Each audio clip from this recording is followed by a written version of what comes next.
যেখানে একটা দেশের আর্মিরা হেরে গিয়েছিল কিছু পাখির কাছে। দ্য গ্রেট ইমু ওয়ার 1932 সালে ওয়েস্টার্ন অস্ট্রেলিয়াতে হাজারো হাজারো সাবেক সৈনিক সেই গ্রেট ডিপ্রেশনের সময় কৃষক হয়ে কৃষি কাজ করছিল।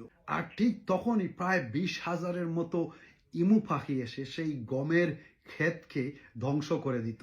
এই অবস্থা এমন পর্যায়ে যায় যে পাখির বিরুদ্ধে নালিশ করতে করতে এই ঘটনা অস্ট্রেলিয়ান পার্লামেন্টে পর্যন্ত চলে যায়। তারপর 12ই নভেম্বর 1932 সালে অস্ট্রেলিয়ার defence minister sir George Pearce সেই পাখিদের বিরুদ্ধে যুদ্ধ ঘোষণা করে দেন।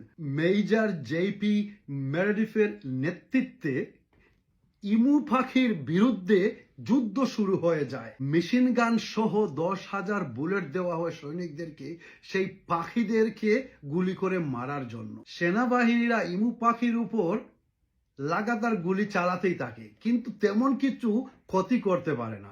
এই অপারেশন চলতেই থাকে। তারপর 10ই ডিসেম্বর 1932 সালে এই বুলেট যে গুলিগুলা দেওয়া হয়েছিল সেই গুলিগুলার হিসাব করা হয়।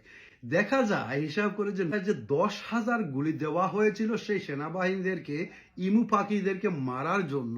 সেইখান থেকে 9,860টি গুলি খরচ হয়ে গিয়েছে, কিন্তু মাত্র 986টাই ইমু পাখি তারা মারতে পারছে।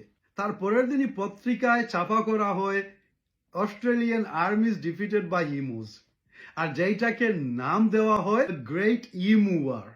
আর আজ পর্যন্ত অস্ট্রেলিয়ার মিলিটারি ট্রেনিং এ এই ইতিহাসটা পড়ানো হয় সতর্ক বার্তা হিসেবে। শক্তি এবং টেকনোলজি সবকিছু না, যদি কৌশল না জানা থাকে। আসসালামু আলাইকুম।